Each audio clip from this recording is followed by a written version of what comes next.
안녕하세요. 비상교육 입시평가소장 이치우입니다. 반갑습니다. 금년도에 상반기에 고3 뿐만 아니라 고1도 마찬가지였습니다만 사실은 수능 모의고사 기준으로 제대로 치른 시험이 한 번도 없었습니다. 6월 모평에 와서 이제 제대로 시험이 한 번 시행이 됐었고요. 사실 상반기 수능 모의고사와 관련해서 어떤 성적을 좀 기준으로 하고 금년도 이제 8월, 9월 달에 진행될 수시와 관련해서 어떤 기준을 삼는다는 게 쉽지 않은 것 같아요. 다 아시겠지만 금년도에 누구도 예측하지 못했던 코로나 상황 때문에 기승전 코로나에 함몰되는 대학 입시도 크기가 크게 이제 떨어지지 않는 거의 대학 입시가 직격탄을 맞을 정도로 코로나의 영향을 크게 받고 있는 것 같습니다. 하지만 9월달로 좀 가까이 다가온 수시 모집의 지원과 관련해서 뭔가를 좀 정리하고 지금 이 상황에서 수시 모집에 내가 어느 정도 대학학과를 좀 지원하는 게 적절할지, 아니면 상반기에서부터 또는 고1, 2 때 우리가 준비해왔던 과정들을 통해서 수시에 과연 어떻게 지원하는 게 적절할지 등등을 좀 알아보는 시간을 갖도록 하겠습니다. 물론 이제 오늘 말씀드릴 것은 2021학년도 당장 고3 또는 이제 금년도 입시를 다시 한번 준비하는 졸업생들을 위한 시간들이 될 터인데요. 중간중간 이어지는 내용들은 그 현재 고3이나 졸업생들 뿐만이 아니라 다른 학생들도 조금 더 참고를 해서 보면 좋을 얘기들을 좀 포함해서 말씀을 드리도록 하겠습니다.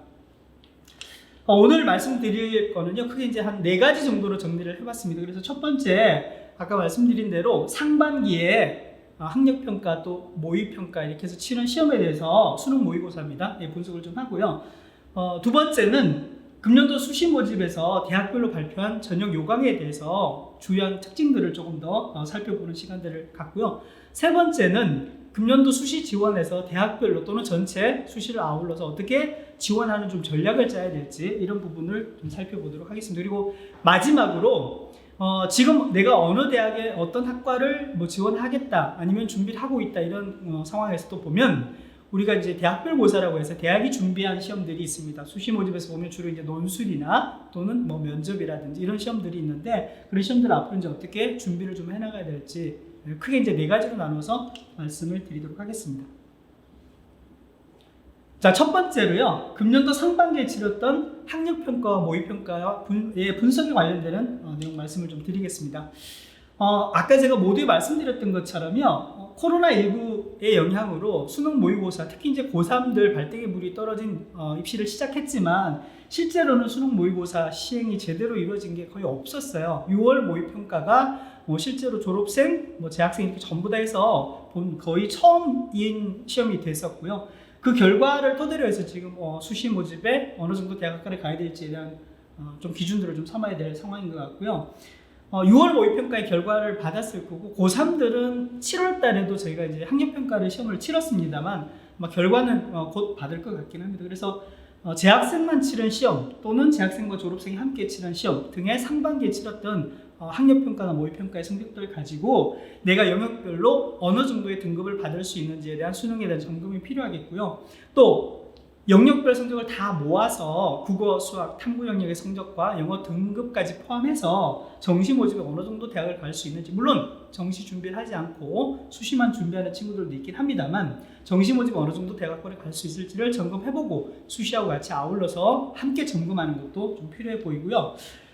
지금 정도라면 글쎄 우리 수험생들에게 제가 어쩌면 힘 빼는 얘기가 될 수도 있는데요. 희망 대학도 중요하긴 하지만 목표 대학을 조금 생각해 봐야 될 것 같아요. 그래서 그 목표 대학에 특히 이제 수시 같으면 6번이나 지원을 하는데 그 중에 내가 희망하는 대학이 아니라 목표하는 대학에 과연 갈 수 있을지 6개 중에 몇 군데는 목표하는 대학에 지원해야 할지 이런 부분들을 좀 점검할 필요가 있는 것 같고요. 금년도의 입시 또 가장 큰 특징 중에 하나죠. 현재 고3까지 이제 고3이 마지막으로 2015학년도 개정 교육과정이 반영된 수능시험을 치릅니다. 그리고 실제 교육과정, 학생부의 교육과정의 모든 내용들도 2015 개정 교육과정이 반영됐습니다. 근데 상반기에 치렀던 수능을 보니까 바뀐 교육과정의 토대로 해서 실제로 내용 자체가 많이 좀 바뀌어지는 부분도 없지 않아 있습니다. 그래서 중요한 것은 2021학년도 수능에 교육과정이 바뀐 내용들도 일부 포함을 해서 점검을 하는 부분들이 좀 있어야 되겠다.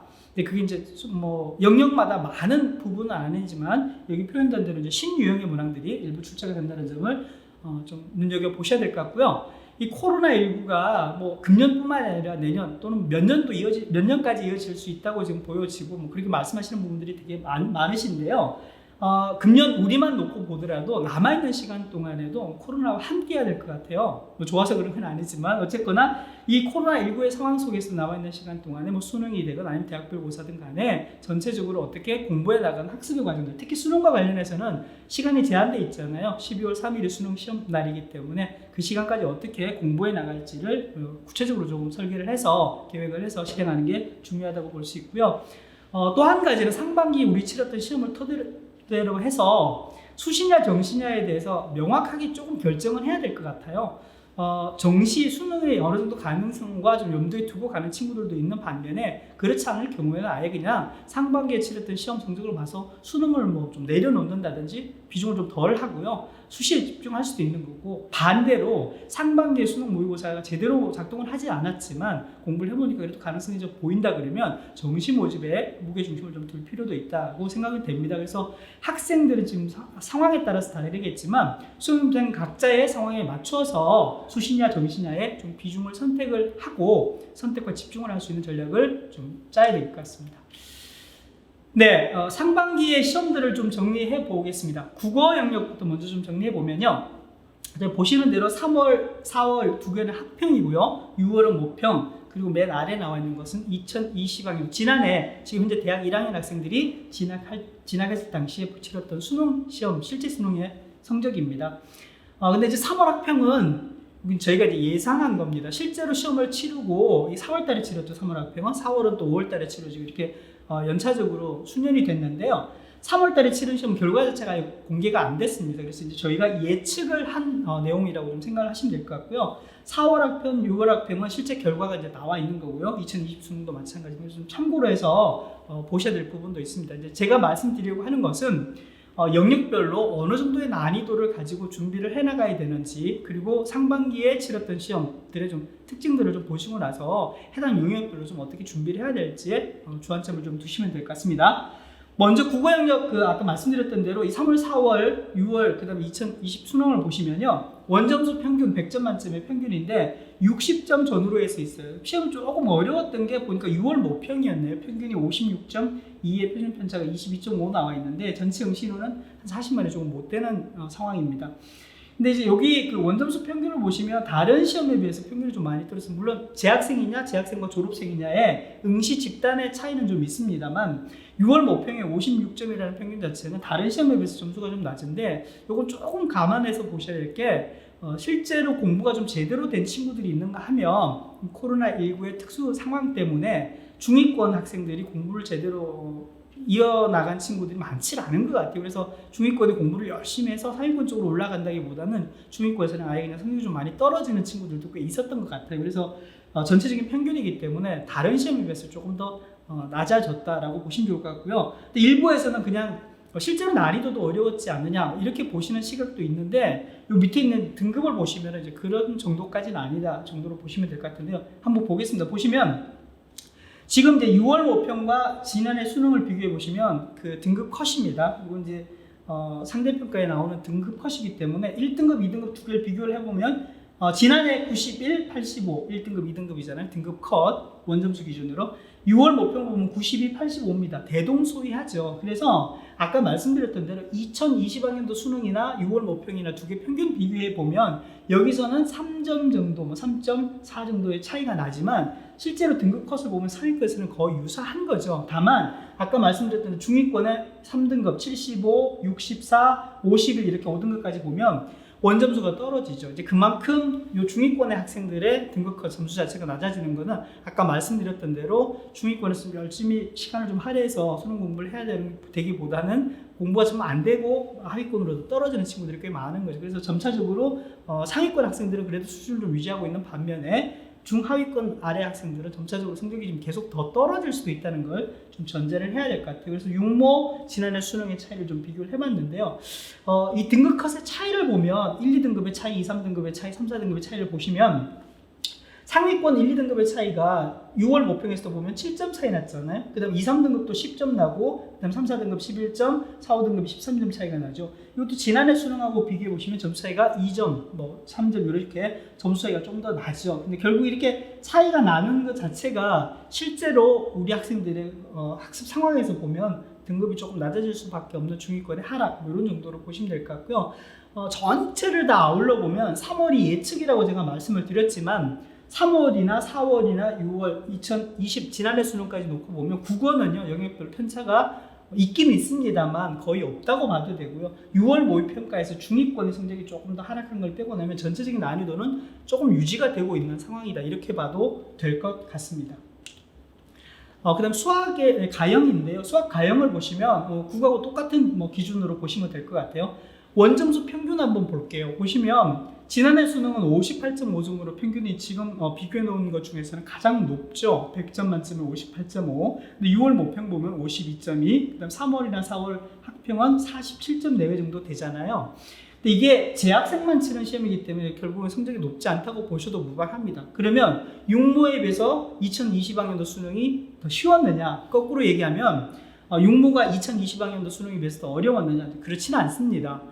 뒤에도 한번 설명을 합니다만 실제 수능에 가게 되면 자연계열이 지금 수학 가형이잖아요. 자연계열 학생들 중에 수학 가형을 치르지 않고 선택을 하지 않고 수학 나형으로 갈아타는 아이들이 꽤 됩니다. 근데 이 학생들이 어떤 아이들이냐? 실제로 보면 자연계열 가형을 선택하는 아이들 중에서 1등급, 2등급, 3등급, 4등급 이 정도 되는 친구들은 수학 나형으로 갈아타지 않죠. 근데 5등급이나 가형에서 6등급, 7등급, 8등급 되는 친구들은 수학 가형을 보지 않고 나형을 갈아타서 일정 정도의 원점수를 잘 받아서 100분이라든지 등급을 좀 올릴 수 있는 그런 방법을 선택을 하기 때문에 실제로 수능을 치르는 아이들은 자연계열 가형을 놓고 보면 성적이 괜찮은 아이들, 실력이 있는 아이들만 모이기 때문에 점수가 올라간다고 보시면 좋을 것 같아요.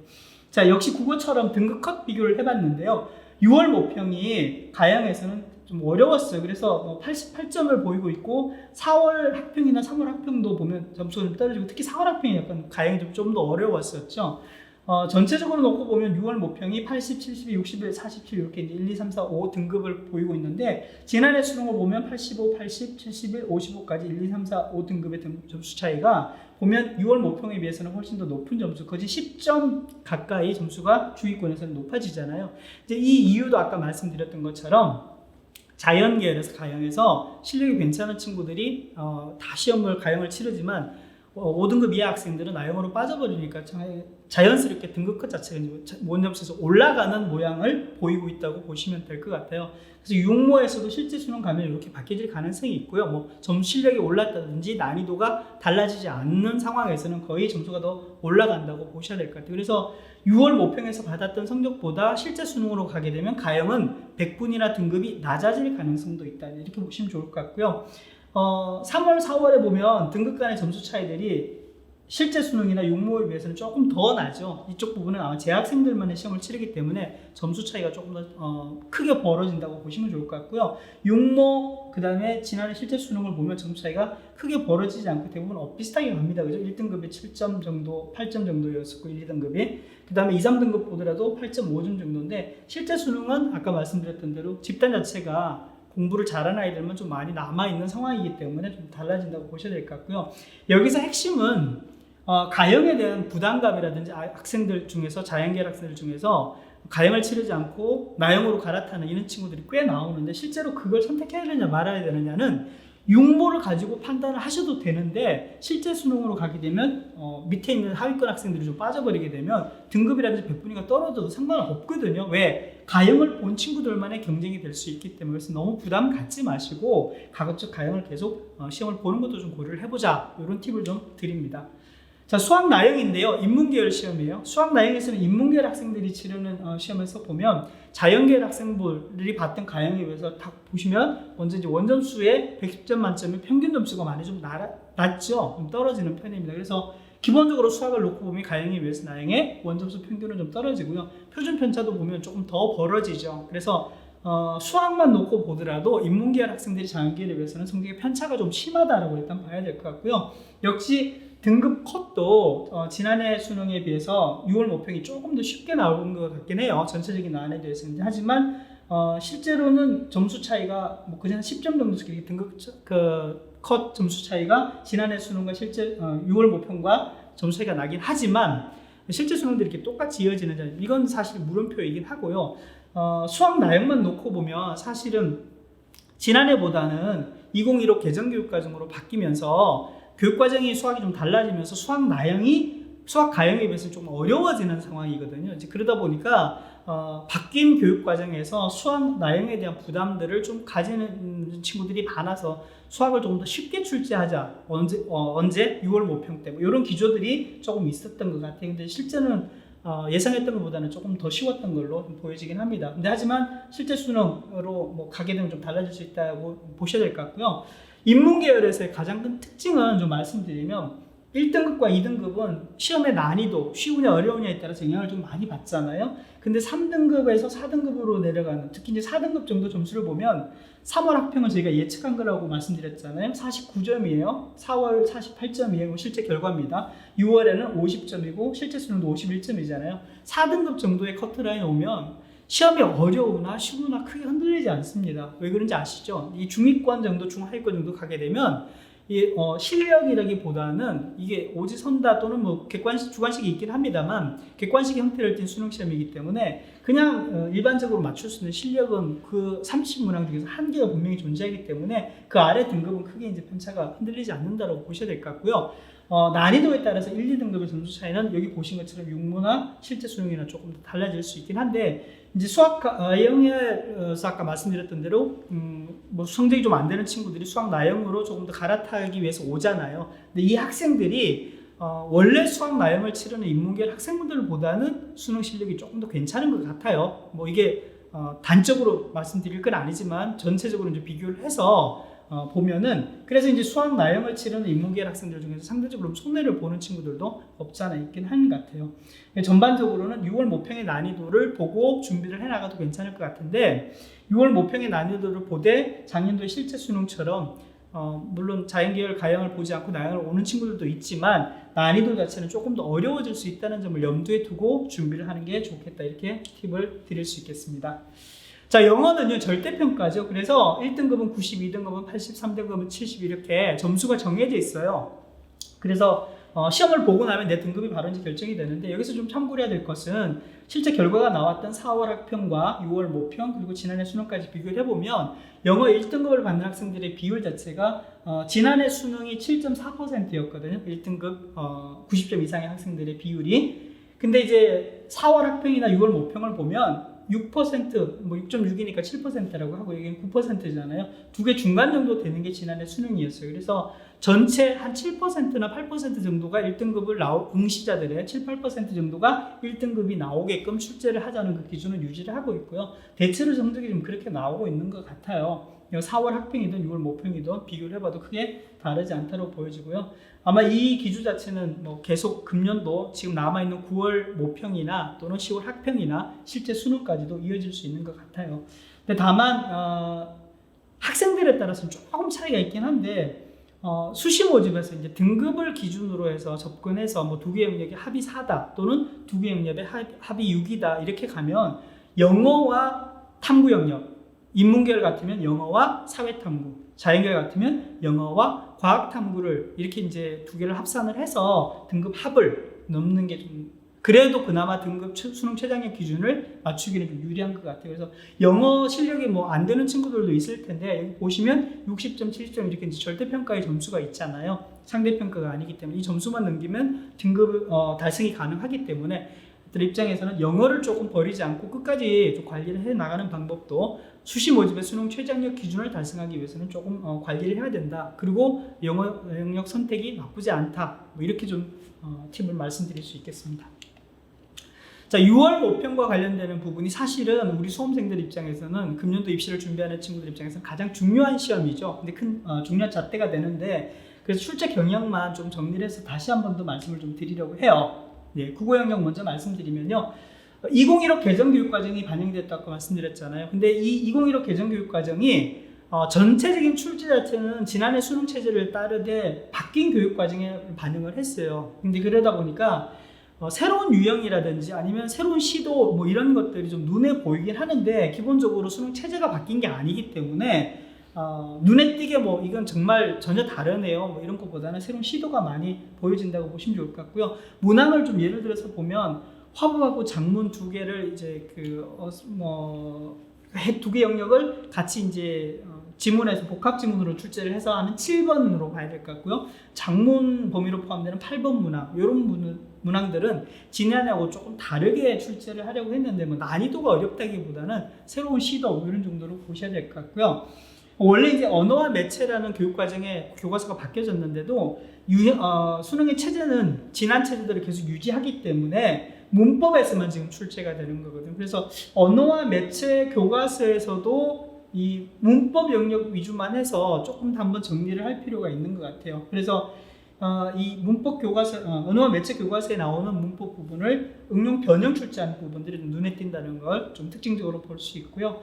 그 이후에 이제 독서라든지 문학은 전체 체제가 크게 흔들리지 않았어요. 여기 보시는 것처럼 지난해 수능하고 거의 대동소이하게 비슷하게 지금 출제가 되어 있는데 다만 6월 초에 현재 고등학교 2학년 학생들을 대상으로 하는 2022학년도 수능 예시문항이 나왔는데요. 그 예시문항을 좀 보시면 복합 유형이 출제가 된 부분들이 꽤 있어요. 이건 교육과정이 바뀌었기 때문에 그렇거든요. 그래서 내년도에 수능을 준비하기 위해서 예시문항이 나오긴 했지만 금년도에 교육과정은 현재 고3부터 바뀌어져 있으니까 이 바뀌어진 교육과정이 실제 수능에 접목이 되면 어떻게 되는지를 보여주는 거라고 좀 보시면 될 것 같습니다. 그래서 실제 수능에서도 예시문항과 관련되는 내용들이 일부 금년에도 당장 출제가 될 수 있다는 점에 좀 더 주목해서 보시면 좋을 것 같고요. 나머지는 여기 보여지는 PPT 내용들을 좀 참고를 하시면 좋을 것 같고요. 하나는 EBS 연계 교재되는 부분은 여전히 70% 내외로 좀 되고요. 이 패턴 자체도 크게 달라지지 않았기 때문에 EBS 교재의 수능 특강, 수능 완성 이런 부분들을 적극적으로 좀 더 같이 연계되는 부분들을 공부를 좀 하시면 그게 도움이 될 것 같고요. 특히 문학 작품과 관련되는 부분들은 꼭 출제가 된다고 좀 보시면서 잘 좀 준비를 하시면 좋을 것 같습니다. 그리고 전체적으로 국어에서는 6월 모평을 놓고 보면 역시 이제 독서죠. 까다롭게 출제되는 독서에서 여전히 중위권을 가르는 변별력이 있는 그런 문제들이 좀 나왔다라고 참고로 보시면 되겠습니다.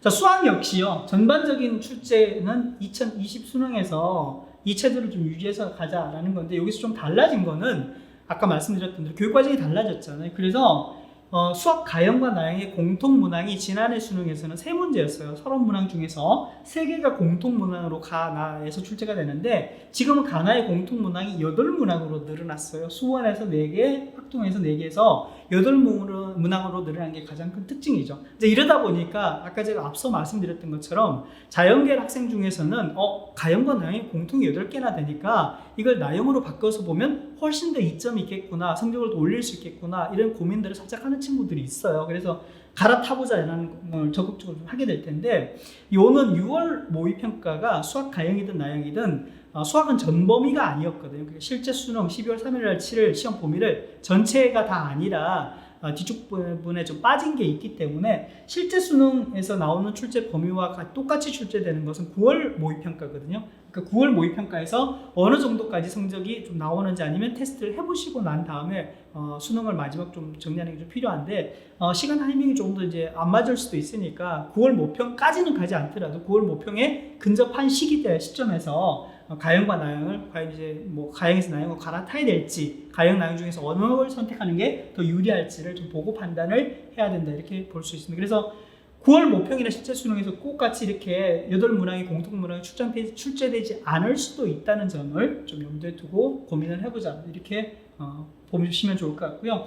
EBS 연계는 국어와 마찬가지로 가형이나 나형이나 다 대부분 70% 연계인데요. 국어나 영어에 비해서 수학은 EBS 교재 연계의 체감이 사실은 낮아요. 대부분은 EBS 나오는 교재의 문항들이 사설 책에서 교재에서도 나오고 다른 쪽에서 나오는 게 이게 정말 EBS 교재가 연계됐구나라고 체감하기에는 쉽지가 않기 때문에 그냥 연계는 비슷하지만은 그다지 EBS 교재 연계에 국어나 영어에 비해서 이 영역에서는 너무 지나치게 크게 고민하거나 생각지 않아도 될 것 같고요. 다만 난이도 측면은 좀 보셔야 될 것 같아요. 보면 가형이 아까 앞에서 말씀드렸던 데 육모가 지난해 수능보다는 조금 더 어려운 수준이었고요. 나형은 반대로 조금 더 쉽게 출제가 됐거든요. 하지만 실제 수능에서는 어떻게 될 거냐는 9월 모평 보고서 판단해야 되니까 너무 지나치게 가형은 어렵게, 나형은 쉽게 라고 단언하거나 또는 예단해서 미리 준비를 하는 것은 조금 더 고려를 해보셔야 될 것 같아요. 그래서 가형이 같은 경우는 이보다 좀 쉬워질 수 있으니까 너무 어려운 문항만 공부하는 건 또 아닌 것 같고요. 나형의 경우에는 이것보다 조금 더 쉬워질 수도 있잖아요. 그래서 뭐 쉽고 어렵고에 따라서 어려운 문항만 주로 하든 또 쉬운 문항만 주로 하든 뭐 이렇게 해서 난이도를 단정 짓지 마시고, 가형에 있어서는 뭐 어렵기는 해요. 가형이 여기 보시는 것처럼 앞쪽에 나오는 이제 시간을 좀 많이 끌면서 전체적으로 서론 문항을 해결할 때 시간이 조금 부족하게 해 나가고, 21번, 29번, 30번처럼 초고난도 문항은 지금 그렇게 어렵지 않은 상황이긴 한데, 하지만 그렇다고 하더라도 21번 틀리고 29번 틀리고 30번 틀리게 되면 결국엔 88점 정도잖아요. 1등급 될 거냐는 여전히 퀘스천이거든요. 그래서 상위권에 유지해서는 뭐 어려운 문항도 사실은 좀 준비를 하고, 또는 앞단에서 시간이 많이 걸리는 계산 문제들도 좀 준비를 해나가는 게 필요할 것 같고요. 나형은 아까 말씀드렸던 것처럼 인문계열 학생들 기준에서는 뭐 88점만 해도 잘 받는 거 아니냐, 21번 틀리고 29번 틀리고 30번 틀려도 된다라고 생각을 하시는데, 결국에는 초고난도 문항, 어렵다는 문항을 틀려서 1등급이 안 되거나 또는 목표하는 등급을 달성하지 못할 수도 있으니까 자기 수준에 맞는 난이도를 여전히 골라서 좀 봐야 될 것 같고요. 수학은 예단하기 쉽지가 않습니다. 단적인 이유는 한 문항에 4점짜리잖아요. 그러다 보니까 2개 틀리면 8점, 뭐 4점짜리 3개 틀리면 12점 이렇게 배점이 좀 크게 작동을 하기 때문에 우리가 기본적으로 가지고 있는 수학은 조금 더 내 실력이 어느 정도인지를 엄밀하게 좀 재고 난 다음에 판단을 좀 해봐야 되지 않을까 생각이 좀 듭니다. 자, 영어는요, 국어하고 수학에 비해서는 크게 좀 이슈가 없는 것 같아요. 그래서 좀 변화가 된 걸 놓고 보면 뭐 작년도에 기본체제, 수능의 기본체제를 그대로 유지를 했는데, 듣기 문항만, 원래 듣기 문항이 지금 15문항이 지금 출제가 되는 거죠. 17문항이 지금 출제가 되는 거죠. 17문항이 출제가 되는데 이 중에 5개의 문항이 간접 말하기거든요. 근데 이 간접 말하기 문항의 유형의 배치가 원래 1, 2, 3 쪽에 앞쪽에다 두고 그다음 뒤쪽에다 두고 뭐 이렇게 해서 좀 구분을 했었는데, 이걸 다 몰아서 11번에서 15번까지 이제 놓은 게 좀 더 특징이라고 볼 수 있는데, 실제 문제를 푸는 상황에서는 학생들이 그렇게 지장을 초래하거나 이것 때문에 내가 영어 원래 점수가 안 나왔다 이렇게는 말하지는 못할 것 같아요. 근데 어쨌거나 조금 변형을 시도해서 바꿔보겠다는 게 좀 있었다고 보여지고요. 나머지는 이제 영어에서 가장 중요한 게 역시 이제 독해 문제인데, 이 독해 문제와 관련해서는 기존의 패턴들을 대부분 다 유지하고 있어서 크게 지장이 없었다, 뭐 괜찮았다고 보여지고요. 다만 EBS 교재 연계는 국어에 비해서는 영어가 사실은 뭐 직접 지문 연계도 있고요. 또 비슷한 지문을 다른 교재에서 가지고 와서 출제하는 부분도 있기 때문에, 영어는 사실 EBS 연계와 관련돼서는 조금 더 깊이 있게 고민을 좀 많이 해야 되는 측면이 있습니다. 그래서 특히 간접 연계 있죠. 비슷한 지문을 다른 데서 가져오는 뭐 이런 간접 연계들에 관련되는 문항들은 조금 더 관리를 해야만이 안정적인 1등급 90점 이상이죠. 안정적인 2등급 80점 이상이죠. 할 수 있다는 점을 좀 염두에 둬야 될 것 같고요. 지난해 수능 정도로 출제된다라고 보면 크게 다르지 않을 것 같아요. 자, 중요한 거는요, 영어는 국어하고 수학하고 좀 다릅니다. 탐구하고도 또 다른 게 절대평가라고 말씀드렸잖아요. 그러다 보니까 지금 현재 남아있는 시간을 유출을 해서 내가 안정적인 2등급을 받으려면 83점, 4점 정도면 안정적인 거잖아요. 80점 이상이면 2등급이 되니까. 근데 영어에 많은 시간을 할애해서 88점이나 89점 받아도 별로 소용은 없어요. 왜냐하면 여전히 90점은 안 되잖아요. 2등급인 거예요. 그죠? 그래서 1등급으로 도약하려면 90점이 넘어야 되니까, 여기에서는 보면 너무 지나치게 영어에 많은 시간을 할애한다고 해서 결국 그 성적이 실제로 1등급으로 가는 건 아니니까, 적절하게 내가 1등급을 유지해야 될지 2등급을 유지해야 될지 유지 측면으로 남아있는 시간을 좀 할애하는 게 도움이 되겠다, 이렇게 말씀드릴 수 있습니다. 한국사는요, 이렇게 보시는 것처럼 자료 구성이 복잡하지 않고 답지 길이도 짧아요. 그래서 답을 선택하는 데는 별로 어렵지 않을 것 같아요. 기본적인 내용만 알고 있으면 쉽게 풀 수 있는 영역이라고 보여져요. 그래서 준비가 안 돼 있는 친구, 한국사를 한번 정리가 안 했던 친구들은 한 번만 정리를 해서 하면 뭐 한국사 영역에서는 안정적인 뭐 3등급이든 4등급 정도 받아서 실제 목표했던 또는 점수 감점을 받지 않는 성적을 받을 수 있을 것 같아요. 사회탐구 영역인데요. 자, 이제 어떻게 보면 여름방학, 이제 기말고사를 치르고 여름방학이 접어들면서 수능이 한 3, 4개월 정도 남잖아요. 그렇게 되면 우리 학생들 입장에서는 사회탐구하고 과학탐구에서 목표한 등급이나 또는 목표한 점수를 받아야 되는 시점으로 점점 바뀌어지는 거죠. 그래서 사회탐구하고 과학탐구는 조금 더 유념을 해야 되는데, 뭐 사회탐구도 보니까 여기 있는 것처럼 2015 개정교육과정의 첫 시험이죠. 모의평가. 한국교육과정평가원에서 시험이었는데 구성 방식이라든지 출제 주제가 기존하고 다르지 않았기 때문에 별로 문제가 될 것 같지는 않습니다. 그래서 이전에 나와 있던 뭐 다른 교육과정이긴 합니다만 실제 기출 문제라든지 아니면 육모, 구모 정도만 정리하셔도 될 것 같고요. 다만 너무 늦게 가면 안 됩니다. 사회탐구에 한 과목, 두 과목, 과목 수가 적고 분량도 많지 않다고 해서 수능 뭐 임박한 30일, 50일, 두 달 뭐 이렇게 하면 시간이 너무 촉박하기 때문에 실제 원하는 만큼의 욕심만큼의 목표만큼의 점수가 안 나올 수 있으니까 일정 정도 시간은 좀 가지고 공부를 해야 된다는 점 염두에 두시면 좋을 것 같고요. 과학탐구 역시 마찬가지입니다. 보면 2020 수능보다는 쉽게 출제됐다고 해도 전체적인 기준은 크게 뭐 다르지 않아서 변화가 없다고 돼 있죠. 그래서 크게 관여를 하지 않아도 될 것 같은데, 다만 여전히 이제 상위권을 구분하기 위해서 과학탐구에서도 뒤쪽 부분에 주로 이제 17번, 18번, 19번, 20번 20문항 중에서 뒤쪽에 배치한 문항에 고난도 문항들이 좀 있습니다. 이 고난도 문항을 맞춰야만이 1등급이 되거나 2등급이 될 수 있는 경우가 높기 때문에 이 고난도 문항에 대해서 좀 잘 준비를 해서 안정적인 등급을 받아야만이 수능에서 수시 모집에서 수능 최저학력 기준 달성이라든지 정시 모집에서 안정적인 점수 확보를 할 수 있다는 부분에 좀 염두에 두시면 좋겠고요.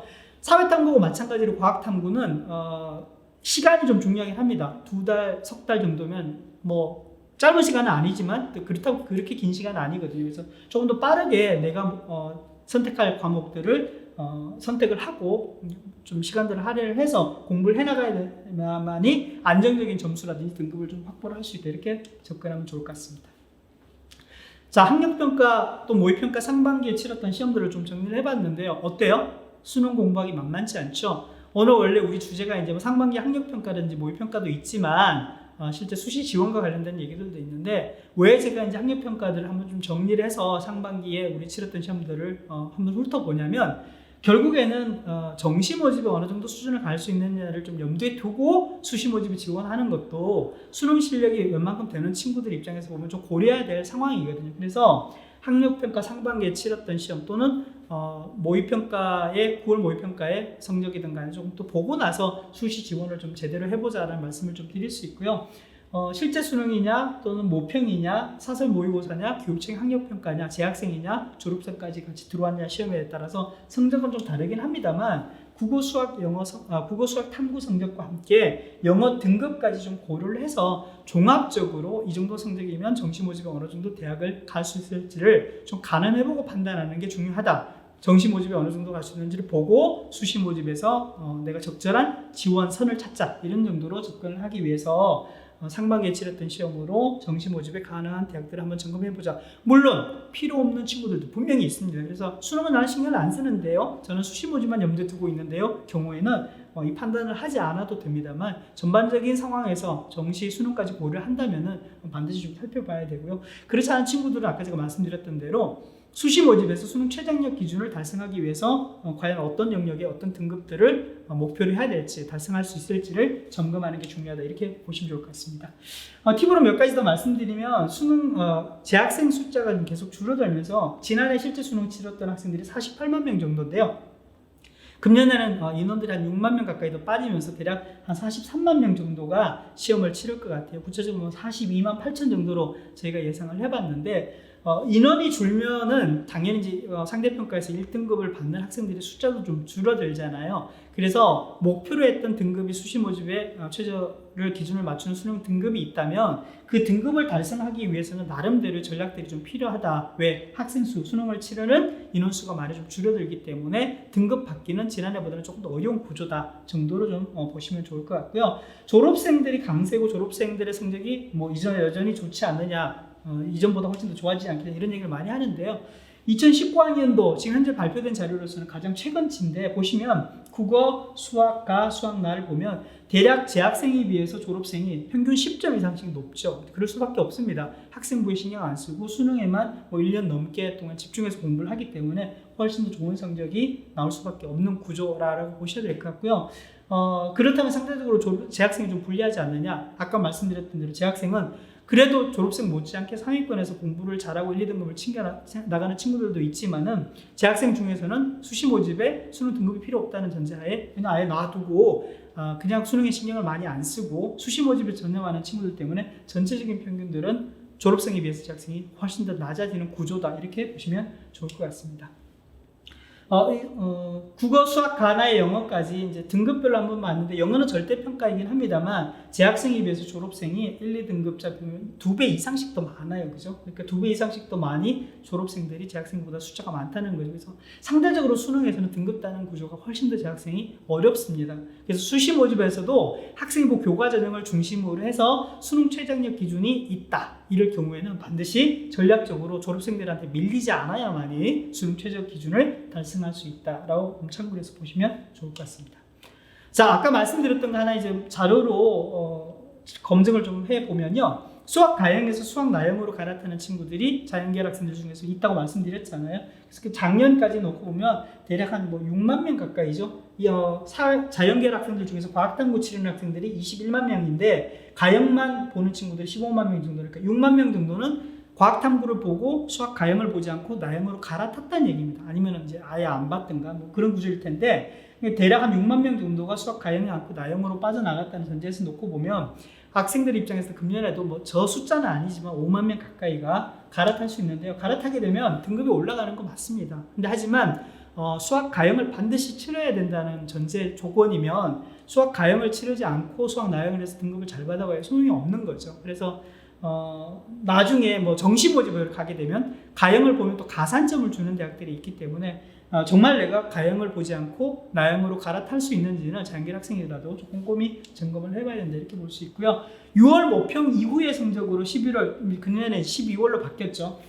실제 수능까지 쭉 봐서 성적이 오르는 정도를 봤더니 대략 영역별로 한 2문항, 3문항 정도씩 더 맞추는 수준이에요. 물론 점수대별에서 따라 다르지만, 그죠? 근데 하지만 이 국어나 수학이나 다른 영역들의 성적이 다 모아져서 총점으로 보게 되면 대학 수준이 정시 좀 달라질 수 있는 거거든요. 그래서 수능으로 정시에 가지 않더라도 내가 전반적으로 성적을 어느 정도 올릴 수 있는지는 좀 염두에 두셔야 될 것 같고, 아까 말씀드렸던 대로 영어의 경우에는 80점 이상인데 내가 1년, 지금 남아있는 4개월 공부해서 5점을 더 올릴 수 있잖아요. 그래봐야 85점이고 2등급은 똑같습니다. 그래서 영어를 선택해야 될지, 국어를 선택해야 될지, 수학을 선택해야 될지, 아니면 탐구를 선택해야 될지는 우리 수험생 각자의 지금 현재 상황, 또 영역별로 성적의 어느 정도인지에 따라서 좀 다르게 판단을 하시면 좋을 것 같습니다. 요거는 저희가 이제 참고로 좀 말씀드리는 건데요. 100% 다 일치하지 않고 보는데도 좀 한계는 있습니다만, 인문이나 자연, 국어, 수학, 나, 사탐 2개입니다. 합산은 300점 만점의 점수죠, 원점수. 그리고 영어 등급을 좀 고려해보면, 대략 서울대나 의대처럼 최상위권 갈 수 있는 거는 인문계열이면 국어, 수학의 탐구까지 수학 나형입니다. 그리고 사회탐구 2과목까지 해서 보면 300점 만점에 290점 이상, 그리고 영어 1등급 정도면 최상위권을 갈 수 있고요. 자연계열도 마찬가지인데, 자연계열은 수학 가형이 좀 어렵게 출제가 돼서 점수가 좀 많이 빠졌는데요. 과학탐구의 난이도도 약간 있고 해서 270점 국어, 수학, 탐구, 그 다음에 영어 1등급 정도면 최상위권을 갈 수 있다고 보시면 될 것 같고요. 참고로 해서 쭉 보시면 인서울 안에 들어가기 위해서는 국어, 수학, 사탐까지 해서 235점 내외입니다. 여기 이렇게 말씀드리면 나는 234점으로 안 되고 나는 240점이니까 안정적이다, 이런 건 아니고요. 대략 이런 정도의 성적이면 인서울 안에 가능하다 정도로 보시면 좋을 것 같아요. 이게 나중에 표준 점수랑 100분위로 바뀌어지니까, 그렇죠? 실제 수능에서. 자연계열도 보면 225점 정도면 인서울 안에 올 수 있다고 보시면 좋을 것 같고요. 지방에 거점 국립대까지 놓고 보면 한 5점 정도씩 더 낮아도 가능할 것 같더라고요. 그래서 전체적으로 우리가 갈 수 있는, 정시 모집에 갈 수 있는 구조 정도를 상반기의 시험으로 한번 좀 판단해 보는 게 좋을 것 같고요. 시험이 아직 2번 더 남아 있습니다. 그죠? 첫 번째 이제 시험은 7월 성적의 결과가 나오겠죠. 시험은 봤습니다만. 그 다음에 9월 모평에 또 시험을 치르고 나면 아마 원점수 정도로 계산하셔야 될 거예요. 실제 수능 성적을 받기 이전에 수시 모집 지원을 해야 될 수도 있으니까. 그래서 9월 모평까지 치르는 전체적인 성적을 좀 보시고 난 다음에 정시 모집 꼭 필요한 경우에, 물론 정시 모집이 없는 신경 안 써야 될 친구들 있겠지만 그까지 고려를 좀 해보고 수시 모집을 지원을 좀 염두에 두시면 수시 모집 지원에서도 그렇게 크게 이제 손해 보지 않고 목표하는 대학에 이 정도면 적절하게 지원하는구나 해서 6회 지원을 잘 선택할 수 있을 것 같습니다. 네, 상반기에 우리가 치렀던 학력평가와 모의평가에 관련된 내용들 좀 정리를 해봤고요. 정리한 내용으로 꼭 필요한 친구들의 경우에는 이어서 계속 수능 공부를 좀 잘 해나가고요. 수시 모집의 수능 최저학력 기준을 갖춰야 되겠다라는 목표가 있는 친구들은 적절한 영역과 그리고 그 영역에서 어느 정도 점수를 더 맞춰야 될지를 목표를 두시고 남아있는 기간 동안 수능 준비를 잘 해나갔으면 좋겠습니다.